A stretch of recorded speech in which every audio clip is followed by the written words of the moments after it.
presenting with the big faces. I love listening to it. Kane Sims. Kane Sims. Kane Sims, the one and only. Britain's finest, Mr. Kane Sims. Dustin Coates. I like it when you guys are together and talking about voice. Without further ado, welcome to the show.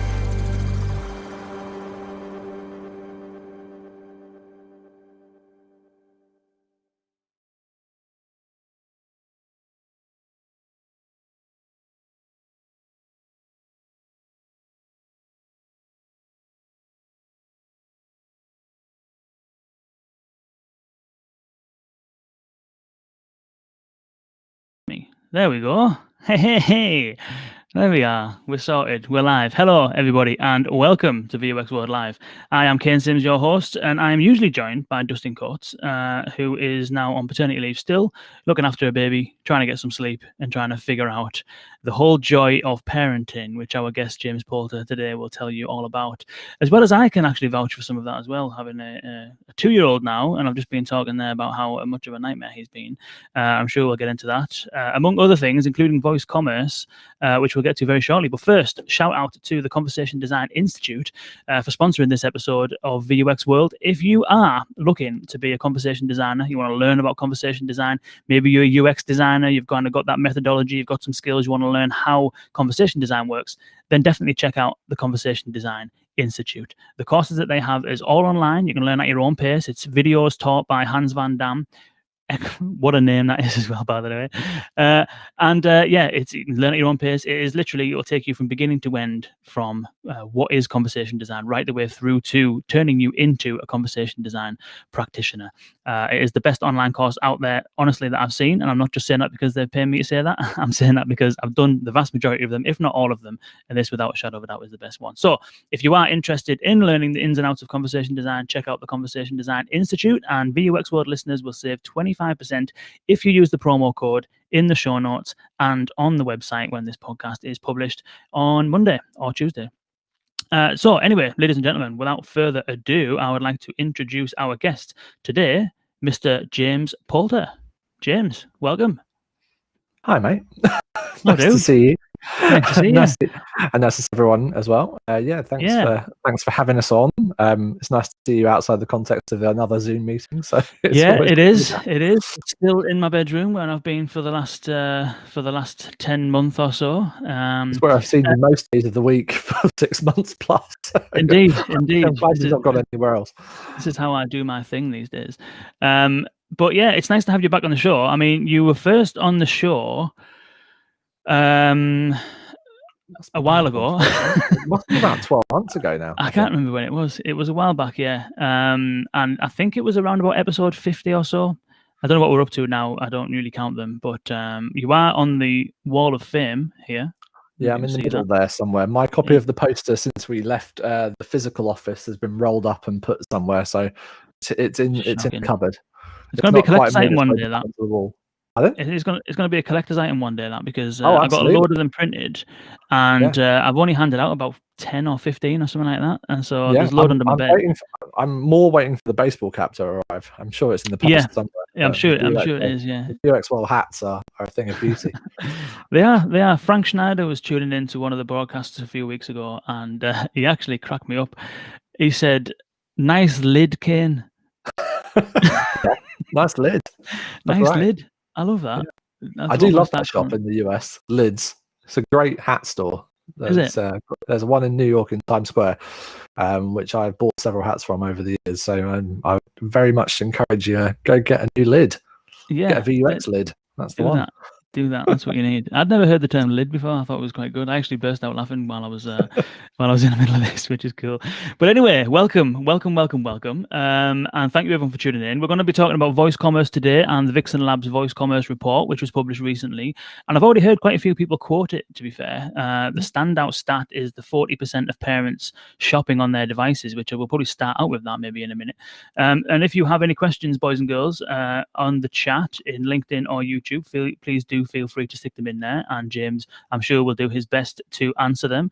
But first, James, for anyone who's tuning in who isn't aware of yourself, isn't aware of Vixen Labs, do you want to tell us a little bit about who you are and what you do? Yeah, so for those that don't know me, I'm James Poulter. Most people call me JP. You feel free to do that. And yeah, I'm the CEO and one of the co-founders of Vixen Labs with Jen Heap, who's my co-conspirator in our growing voice empire. I've been running the business now for nearly 2 years, and we're one of Europe's leading voice consultancies and design studios, all focused on making more human technology with voice.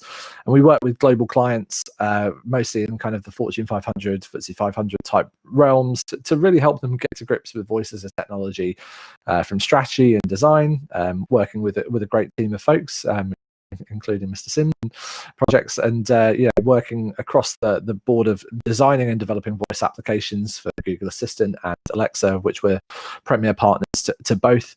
And then we do an awful lot of work in the world of voice marketing as well, helping people find the world of voice through marketing assets. And my background comes from, I suppose, working in a variety of digital fields over the years, from first of all in social media for many years, and then kind of more broad digital technologies.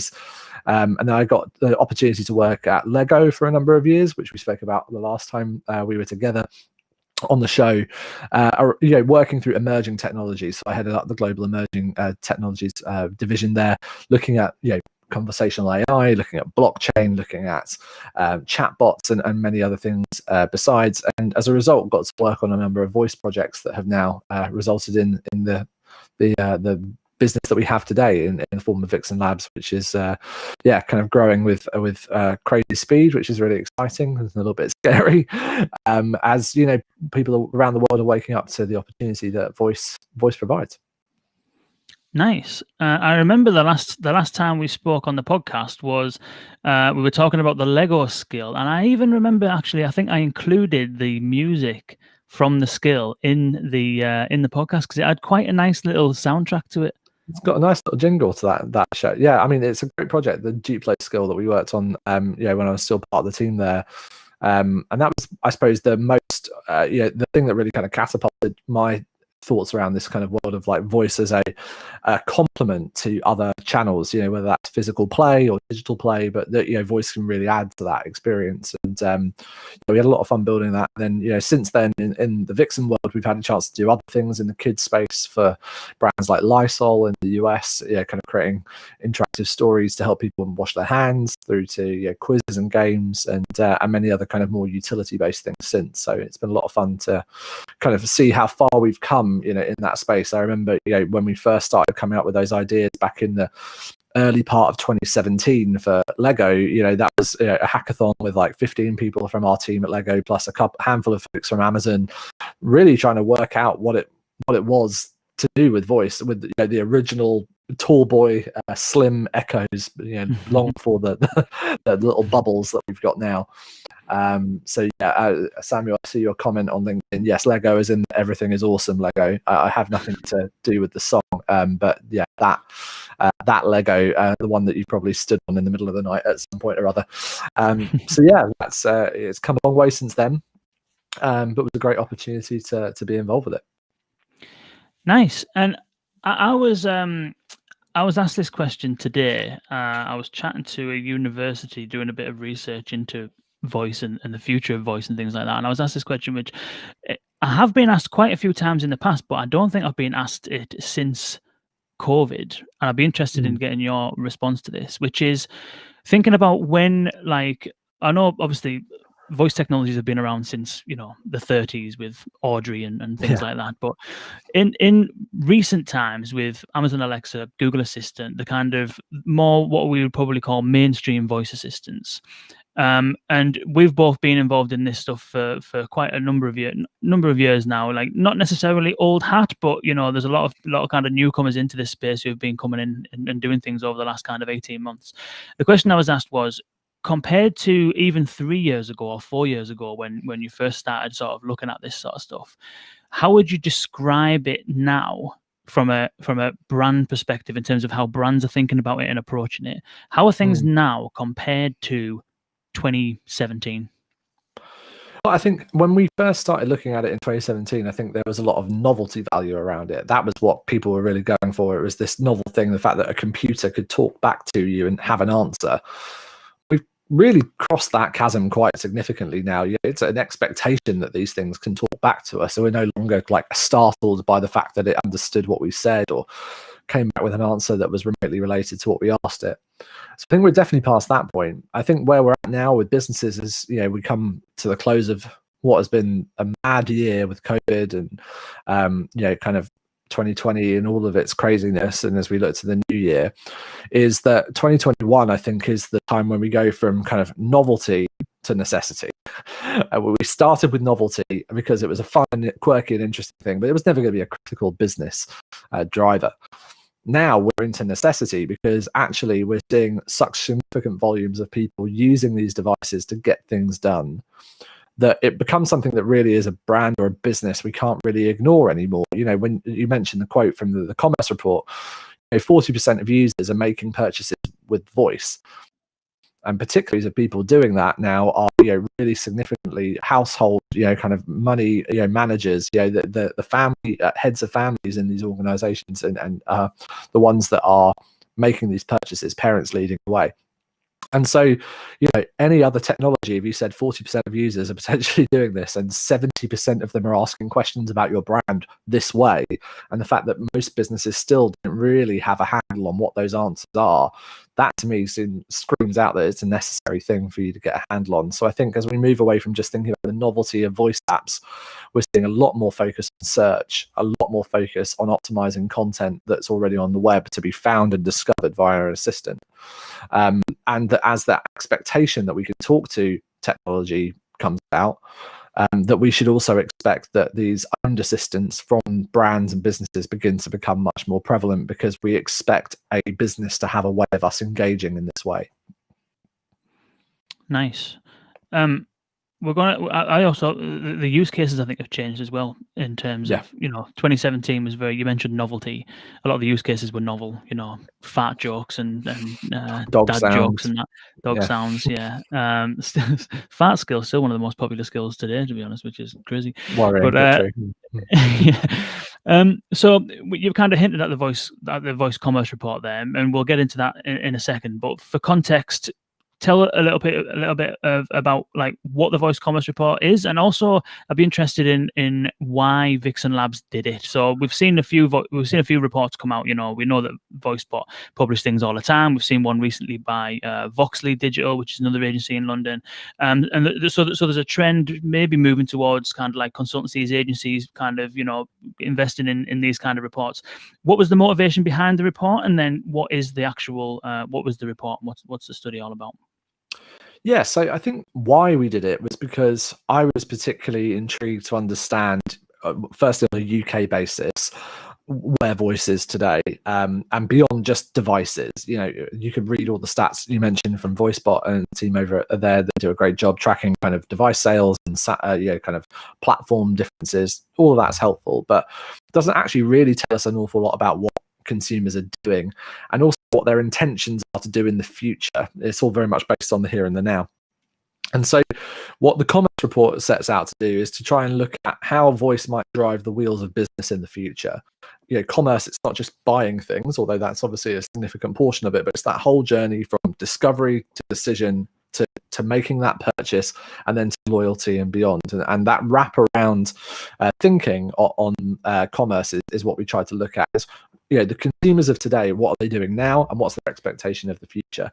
So we wanted to invest in that mostly because we've got clients across a wide variety of sectors, from food to banking to consumer goods in the retail sector and in the entertainment and gaming sectors, where we weren't able to tell them, well, what are people saying they want to do in the future, and for many other businesses we wanted that to be out there as well. So that's why we invested in doing this the first time round, and we're now moving to bring this report to be international and to make it much more broadly available through our partners at the Open Voice Network in the new year. So we'll be looking to expand out and make it available for multiple markets, but for now it was a snapshot of what's going on in the UK, kind of as an indicator of what the rest of the world might be up to. Nice. I like that concept because I like the concept of a rising tide raises all ships, in terms of if everyone's doing good, then the industry does good. If the industry does good, everyone's happy. And I think that when we see reports like this, they do the rounds.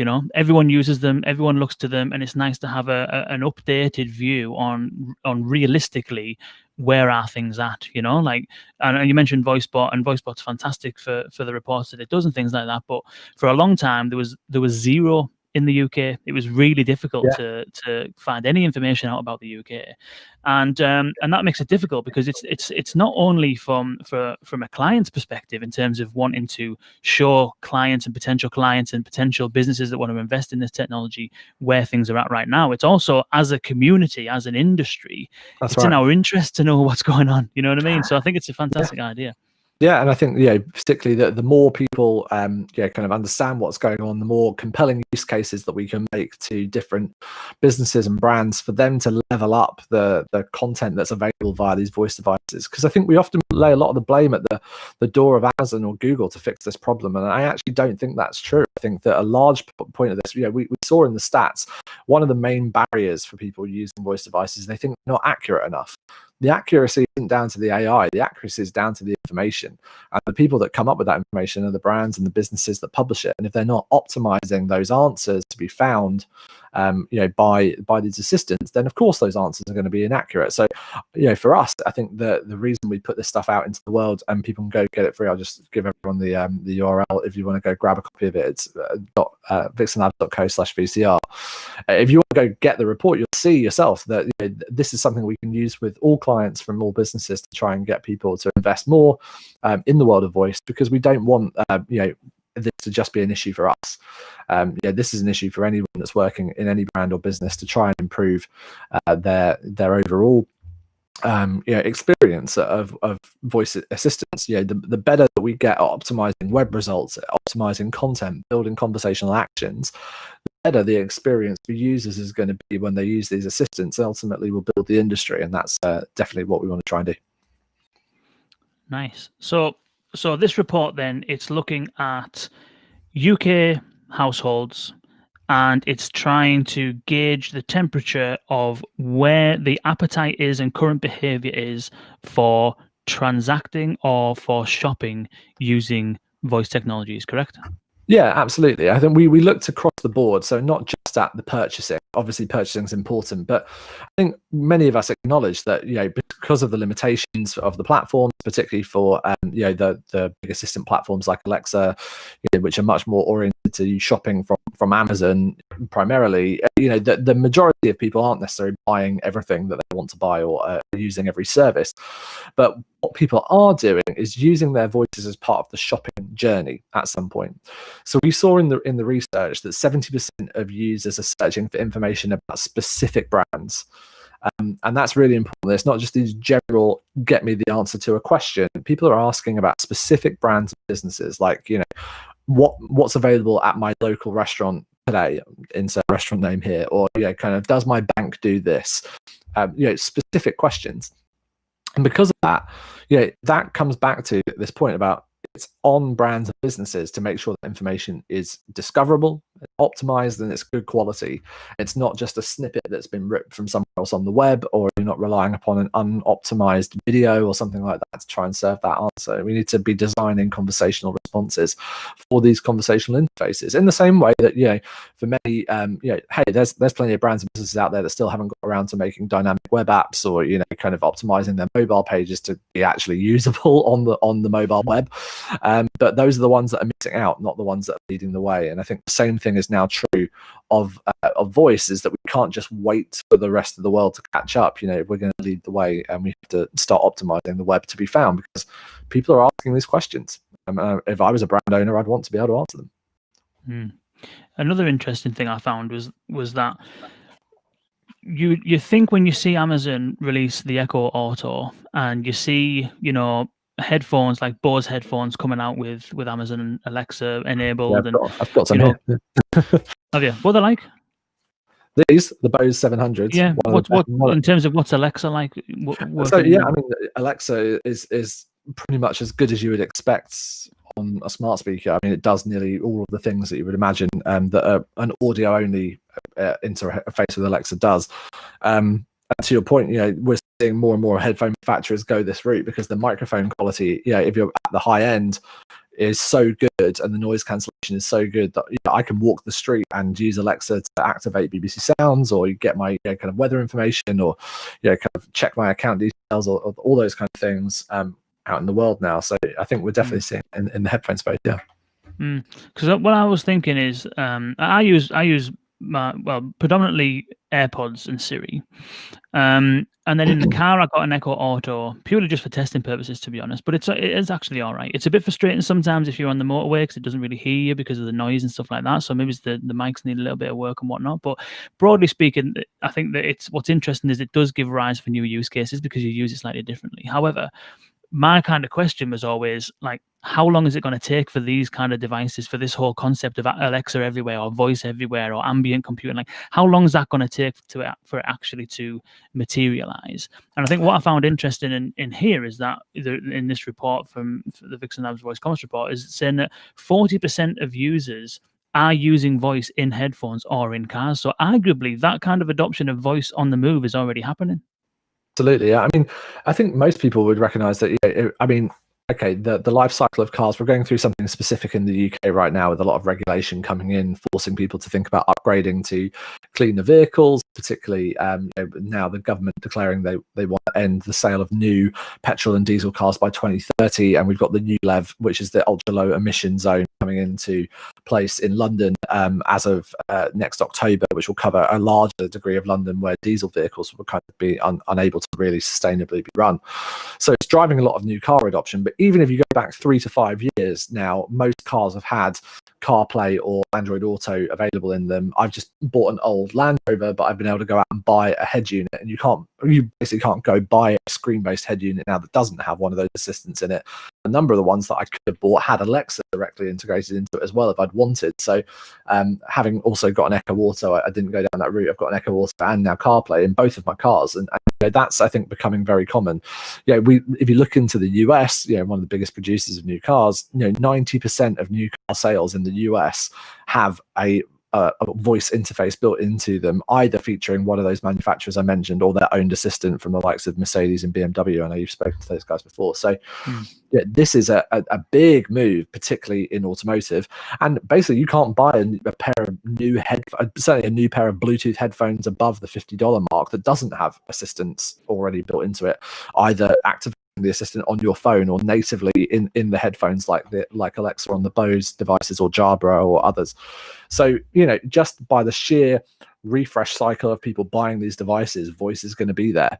And from the data that we have, you mentioned 45% of people using it in the car, 42% of people using it on headphones, and a very high proportion of people using it on their phones directly. Just it tells me that this is going to become an expectation rather than just a nice to have over time.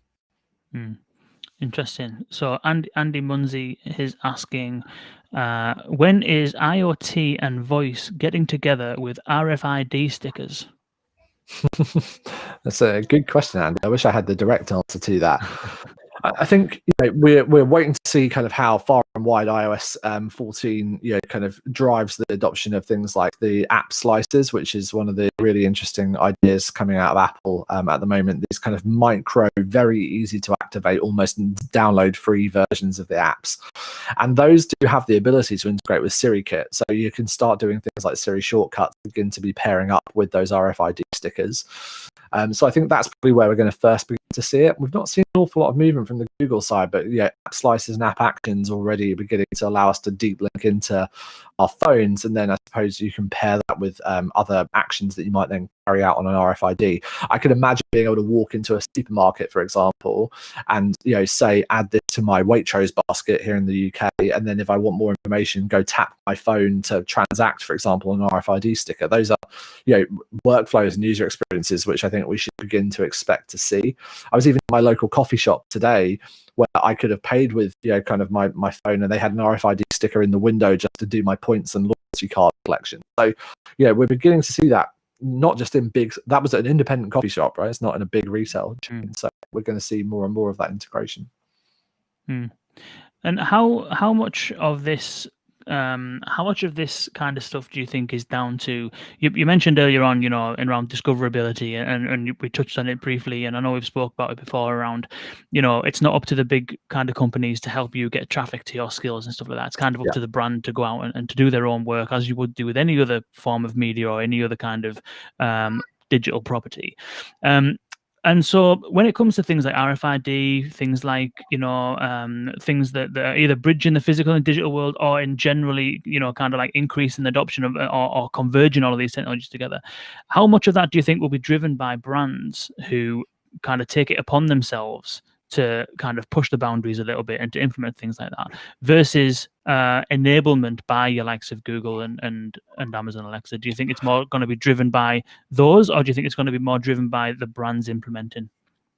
I think it has to be a collaboration between the two, for sure. I mean, certainly the big brands, in terms of driving to specific experiences, that needs to come from those brands. I think it's such a competitive market out there. We cannot anticipate that Amazon and Google over time are going to be able to support the demonstration of and support the promotion of every use case that's out there. Yeah, and nor should they, in the same way that we don't expect iOS or Android to do that now for mobile. Over time, as this market matures, you're going to see more and more reliance upon the big brands to drive attraction to their applications.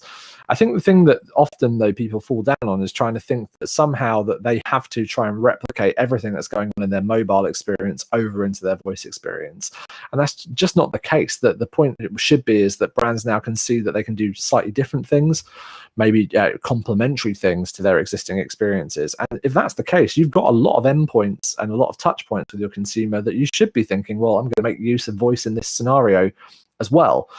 Things like I mentioned, Siri shortcuts and app actions, they're ways of making your voice app integrate with your mobile app and make those two things work together seamlessly for a consumer, make things easier to do. Those are really obvious things, and brands are obviously the ones that need to drive that integration. I think that the big platforms still have a job to do in organizing the way in which we discover apps and skills. I think there's so much more latent opportunity on the on-screen devices than we've seen to date. I'm encouraged by what I'm just looking at my Nest Home in front of me, and the way in which Google started to kind of change the layout of these screens, where I've got kind of much quicker access to different functionality right there on the home screen without having to think of all the different prompts myself. Being able to jump into home controls or communications, and there's even the Discover tab now where I can kind of go and see the kind of other questions I could be asking, or jump in and play a game. When that stuff's front and center on a screen and you can shout it out across the room, you're going to start using those things more often, just naturally. But so I think there are moves there, but I think it's still very much that if you're a brand building something today, like, why spend kind of tens of thousands of dollars or pounds making something and then not spend any money telling them that it exists? It just doesn't make sense. It would be interested to see if there's anything on this. I'm just looking at my phone. I'm interested in seeing if there's anything on the voice report about the commerce report rather, about that kind of device adoption. Because one of the things I found, you'd mentioned Google and screens and how screens can help and things like that. And I think that one of the examples I found yesterday, just while I was just doing some testing yesterday evening, and I found that if I ask, for example, how do I make mac and cheese? How do I make mac and cheese? Here are some recipes I found. Right, so you see the results here? Yeah, you've got some recipes. So I've got some recipe results just in a list, but can you see what that says? Yeah, it's the send to the smart display thing, right? Send to smart display. I've tried that a couple of times. Yeah, send to smart display and see what happens. Just say start recipe to your Google Home when you're ready to begin. Okay, so let's see if this works. Hey Google, start recipe. Here are some recipes. Can you see that? It's a bit stretched. I can see it. Yeah. I hope everyone else at home can see it. It's the mac and cheese recipe. It's mac and cheese. Yeah, no, I've used that function a couple of times. It just goes to show that link between the mobile discovery experience but completing something on a screen. I think it goes both ways. Is that we see a lot of people adding stuff to basket but transacting on their mobile, but they start that journey with their smart screen. And then the other way around, like you've just done, you're maybe out and about and you're thinking, what am I going to have for dinner tonight? I'm going to add this recipe now, but I'm not cooking it right now, but I'm going to go home and use my voice to find and finish that journey at home. it works both ways around, doesn't it? Exactly, and I think that with Google, that they're in a fantastic position to really kind of push this envelope a little bit when it comes to that kind of multimodal implementations. Is there anything in the commerce report about device adoption or assistant adoption or any kind of things like that? I know it says 8 in 10 people are using Siri and 6 in 10 using Google Assistant. Was there anything else in terms of like either devices in houses and things like that? Any other insights in terms of what people are using assistant wise?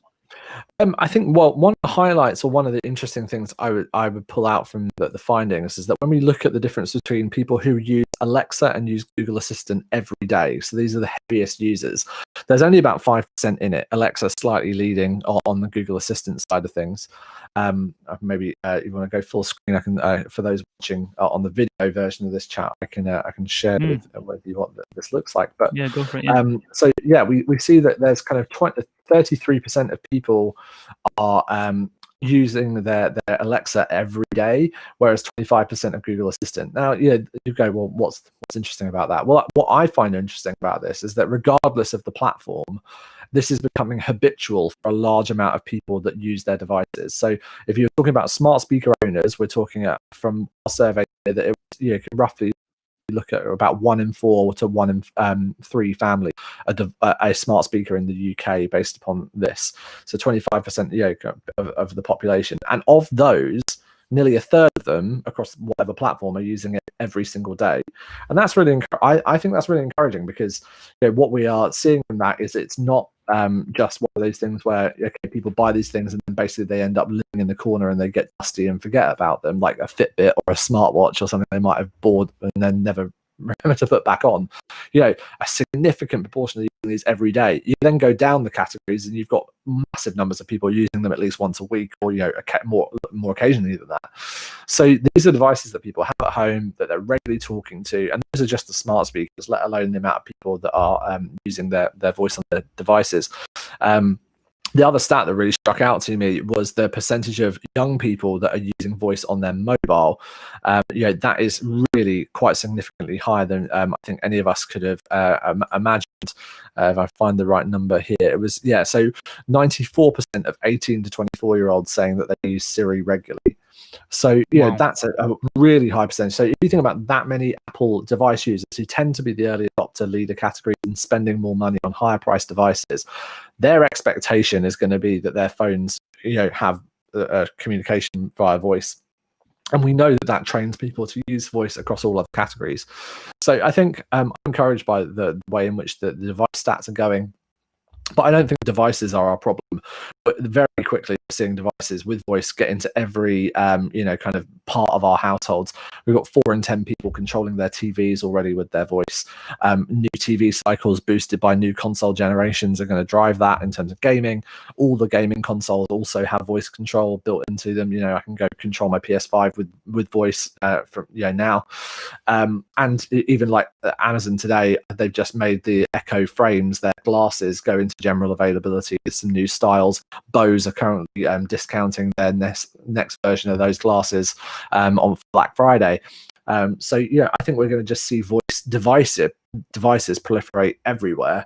And from what we're seeing, the adoption is there. Whether it's people, as I said at the beginning, whether that means that people end up buying loads of stuff via them, I don't know.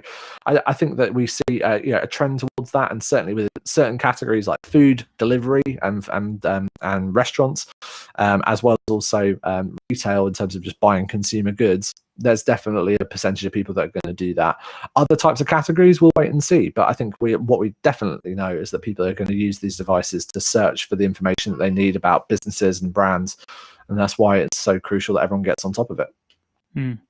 It's interesting the observation around the device proliferation. Everything having a voice interface, from the new consoles to headphones to everything in between.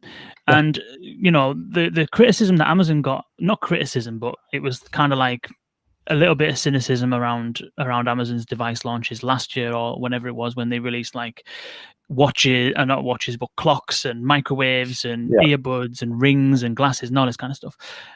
Almost as if, seeing whether, I think the quote that I've heard people say is throwing spaghetti at the wall and seeing what sticks. Yeah. And because because it's now becoming incredibly easy and cheaper to put voice interfaces into physical Everything.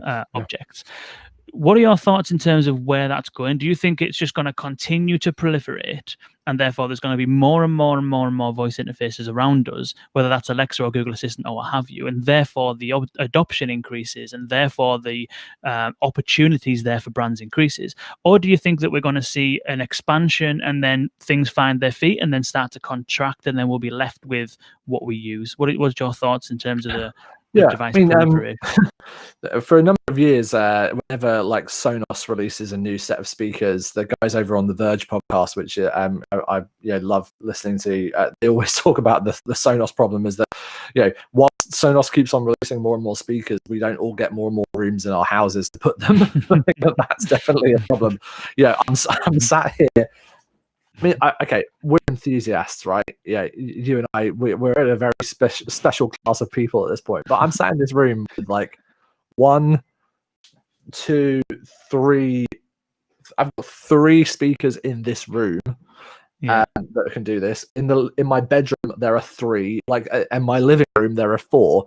Like, there's only so many things we can put these things into until we move to smart homes being built with it ambiently built into the infrastructure. And I think that's the direction of travel. Actually, is that as things get cheaper and as things get more like kind of proliferate across all different categories, you're not going to be buying speakers anymore. You're not going to be buying these devices. They will just be in the infrastructure of the built environment.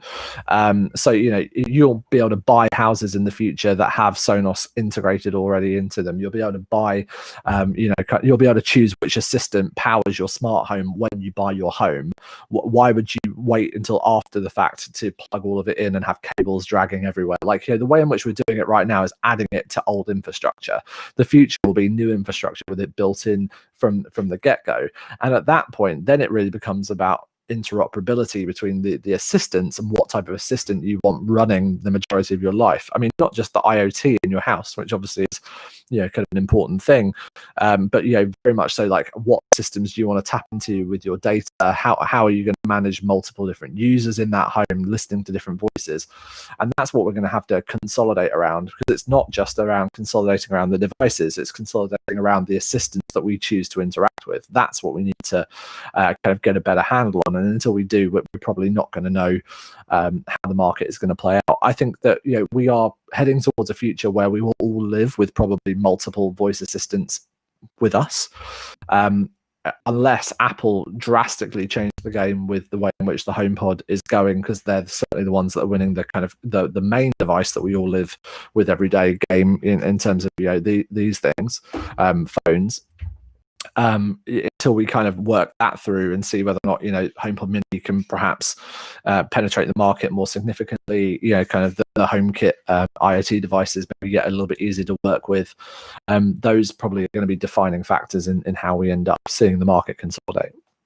And the thing about Apple is that I've mentioned this a number of times, is that with the HomePod Mini, they have a massive opportunity. Because they had a patent accepted in, I think it was April, which is all around, and we spoke about this in the podcast, and I'd mentioned it when I chatted to Brett on VoiceBot last week, which is that the patent is that so the HomePod you've got there, you've got one right there. I've got a couple of HomePod Minis here. These are the boxes; they're in the other room now. So those things, what they have inside them, and I'm convinced it's the same thing, is that it will detect the presence of the iPhone as well as the person who's speaking. And so it's like a dual factor authentication that they've got because you've got the iPhone, and therefore that opens the door to a whole load of possibilities around ambient computing. Once you break that out of the speaker and you put it in your in your roof or wherever it needs to be for it to be ambient, and I can come into your house, and because my iPhone's in my pocket and and Apple knows the sound of my voice, all of a sudden there is a shared computing ecosystem, authenticated and secure. When you set these HomePods up, right, it gives you the option to, do you want anyone to be able to connect their phone to them? Do you want just people that are in your contacts, or just you? In the same way that that's what am I looking for? AirDrop works, right, in terms of being able to send files that way. But what's really smart is the automation that brings around that, right? So like these HomePod Minis, that we can set up automation now that detect when my wife and I have both left the house, because both of our iPhones will leave the Wi-Fi network and they will stop playing music and shut the lights off. But they know that because the phones have left, not because anyone's told the speaker to stop, but because it detects the phone has left the ecosystem. Now, obviously, Android and Google can do this as well. This is not an exclusive thing to Apple, but because of the privacy approach that Apple is taking, I'm much trusting to let my whole home and know whether or not I'm in the house or not through my iPhone than I probably am through an Android device, possibly not from Google, right? Because I might have some Hitachi or HTC or LG phone running a somewhat stock version of Android, maybe talking to my assistant. The interoperability there is never going to be as seamless as you owning the ecosystem completely in the same way that this does.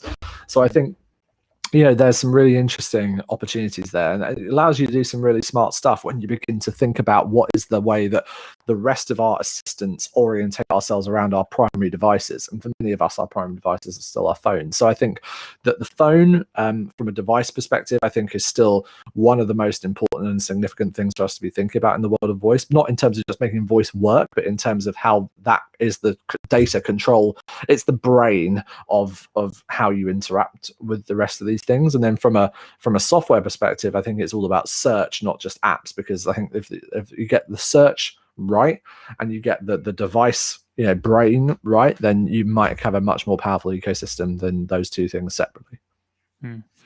So this concept of ecosystems, you're right in terms of Apple, having the ecosystem, having the hardware, having the software, being able to kind of bring about a much more joined up, a much more smarter assistant that's proactive and that can respond to other senses, not just spoken words. But you do need to trust Apple in order for that to happen. Yeah. And Google has a very similar ecosystem with Android and Google Assistant, and a whole load of different kind of pieces of software that all run Assistant and all run this kind of technology. But still, you need to trust Google for that. And same thing for Alexa. If you're gonna transact or make payments on Alexa, things like that, then you need to trust Amazon. And in the report, it's saying 40% of users say they're concerned about privacy when using voice apps. And so we'll wrap up shortly, and appreciate that we need to finish at the top of the hour almost. But what do you think needs to be done from a privacy standpoint to give users confidence and give brands confidence to enable a more seamless, or at least enable more voice commerce opportunities? Yeah. To be honest, I'm not actually sure there's anything that needs to be done. I think it's time. And the reason I say that is because, you're absolutely right. So the stats tell us from our own report from Barriers to Use that a third of all users say that privacy concerns right now would prevent them from using voice-activated tech in the future. Okay, that's fine. But when you ask them, will they use voice the same amount or more in the next 12 months, 90% of them say that they will. So there's a real cognitive dissonance between what people say, oh, I'm worried, I'm concerned, I'm worried about this privacy, and what they actually do. We are all, come back to the discussion about the phone, right? We're all carrying around phones with us, whether or not they're listening or not. Some of us might have turned Siri off. Some of us might have ignored that stuff. But actually, for most of us, we are going to keep using these things regardless of what voice says. So I think we have to live with the fact that that's our reality. People say that they're worried about trust and privacy, but when it comes down to what do they do, well, they just keep using it, and that's the way it's going to go. Wicked. Appreciate it. Well, JP, this has been absolutely amazing. I'll put the link on screen now to the Voice Commerce Report. I'll obviously stick it in the show notes if people want to go ahead and download that. But aside from the Voice Commerce Report, where can people find out a bit more about yourself, and where can people find out a bit more about Vixen Labs? Yes, I mean, you can grab me on pretty much any social media. I'm just at James Poulter on pretty much any channel that you would care to, primarily LinkedIn or Twitter. Always love to connect with people there. So if you're watching there, then feel free to jump in and have a chat.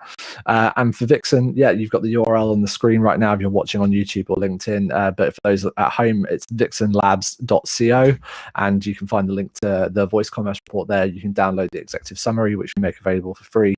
And if anyone wants to get in touch, more information about it, they can email vcr@vixenlabs.co, and we'll get you in touch. Fantastic. Wicked. Well, thank you very much for joining us. Thank you for you. tuning in as always, boys and girls. And you remember, if you do want to become a conversation designer, do check out the Conversation Design Institute as well. We'll be back next week with, I believe next week is, who is next week? Let me tell you. I won't let you go without telling you who's next week. Who is Spokestack? There you go, Spokestack, voice enabling mobile apps with Spokestack. Will be next week on Wednesday, so do tune in for that one. As always, boys and girls, thank you all for listening, and until next time,